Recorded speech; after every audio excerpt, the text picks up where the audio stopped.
Oi, segunda-feira é fogo, né? Porque esta segunda-feira, por exemplo, eu faço um artigo semanal no blog do Neumann, no portal do Estadão. Esse artigo é imediatamente reproduzido no meu site, o Estação Neumann, www.neumann.com. Porque, por acaso, se você quiser ver e não tem a assinatura do Estadão, poderá esperar a edição, que ainda hoje à noite estará editado no meu blog e ler.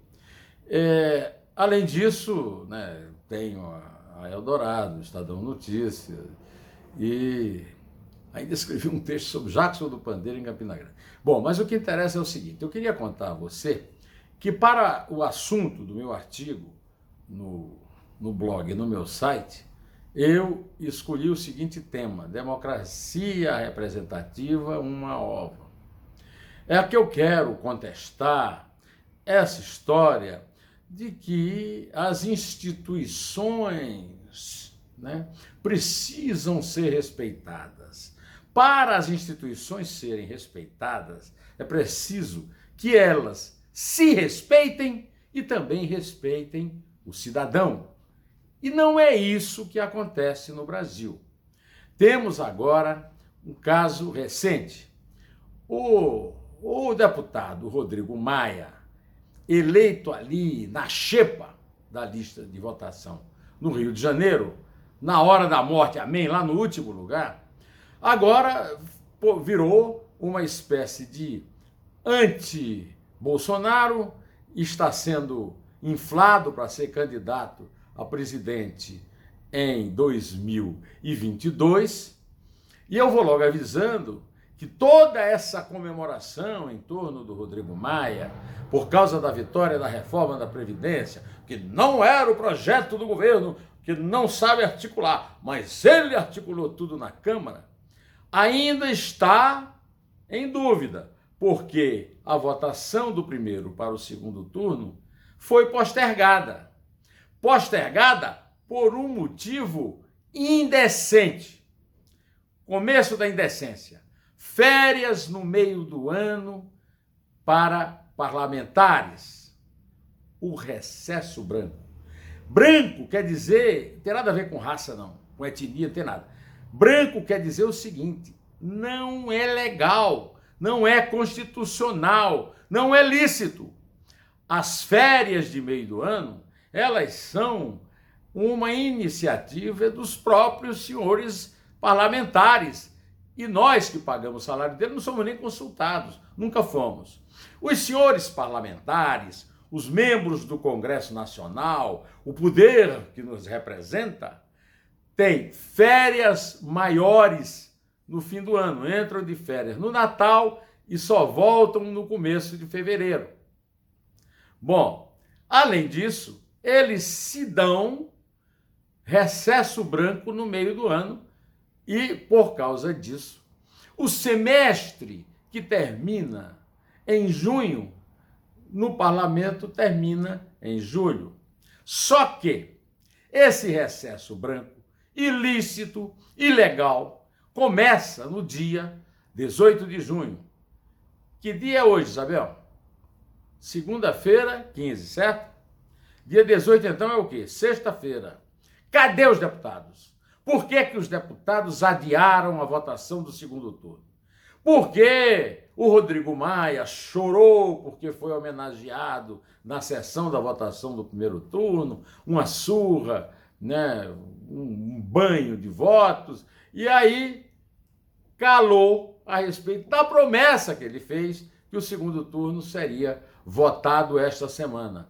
Por que não votaram até a quinta-feira, se as férias começavam sempre condicionadas a isso numa sexta-feira?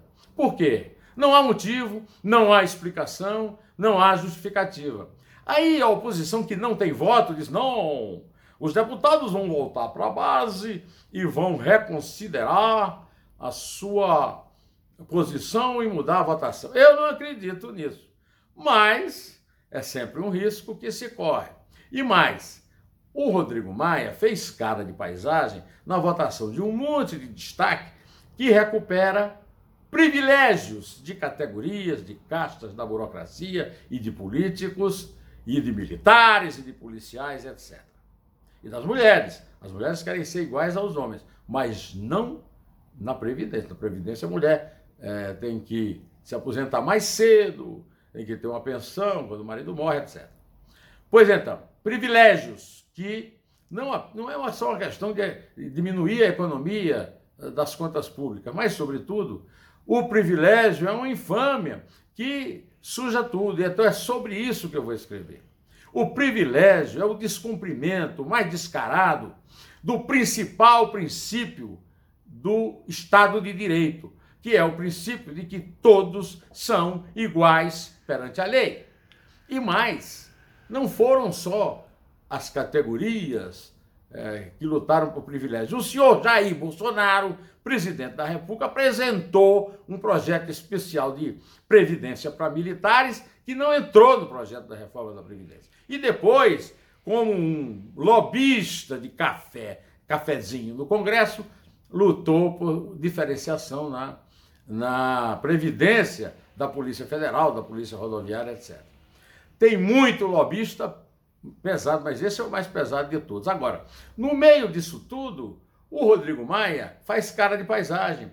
Elogiou o deputado Cacá Leão, que aumentou em 2 bilhões de reais o dinheiro público para o fundo eleitoral. Mais do que dobrou, era 1,7 bilhão e 700 bilhões, passou a ser 3,700, 2 bilhões a mais, né?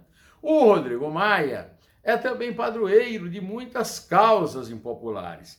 E, sobretudo, é sob o silêncio cúmplice dele que o Congresso antecipou em uma semana férias às quais eles não têm direito. E essa é a cara da democracia no Brasil. E esse é o poder... é a prerrogativa, é o poder que representa o cidadão, são as instituições. Pois então, é também esse espírito que autoriza, esse espírito que é autorizado, aliás, pela escolha dos deputados e dos senadores. Os deputados, eu já falei aqui, repito no meu artigo hoje, estou repetindo agora, são eleitos pelo voto proporcional. Por isso, um eleitor de Roraima, tenha nascido onde ele nasceu e vivendo em Roraima, ele tem 13 votos mais do que um cidadão comum. Então, é o segundo princípio que o Estado de Direito da democracia brasileira consagrou e o Rodrigo Maia está sentado nele, que é o direito, cada cidadão um voto, é um enfeite. Como, aliás, eu disse no artigo meu do Estadão, é uma palhaçada. Então, o voto, cada cidadão um voto, é mentira. O fato de cada cidadão ser igual ao outro, não há cidadãos desiguais, é mentira, e essa é uma sociedade do quem pode mais chora menos. Quem pode mais são os chefões dos grupos criminosos partidários que mandam na democracia brasileira e que fazem o que quer, que fizeram uma Constituição num Congresso que se reuniu para fazer leis ordinárias, mas como eram constituintes ordinários, no verdadeiro sentido da palavra, terminaram fazendo uma Constituição a seu bel prazer. É também esse espírito que conduz o Bolsonaro a levar adiante a sua ideia estúpida de fazer do filho caçula de 35 anos, assim que ele completou essa idade, embaixador em Washington. Hoje, eu acabo de ler nas redes sociais que ele disse que se todo mundo está criticando, ele está certo.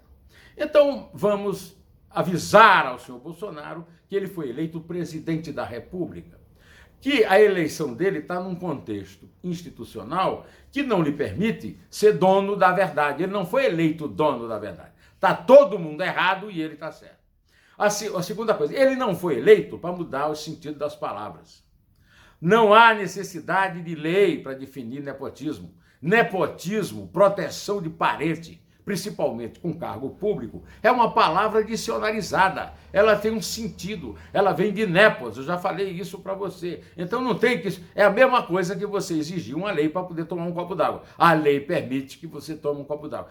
Não existe uma lei para proibir nepotismo, porque nem na política velha, que ele tanto execra, era comum essa prática de nomear filho embaixador, seja onde for, agora principalmente em Washington.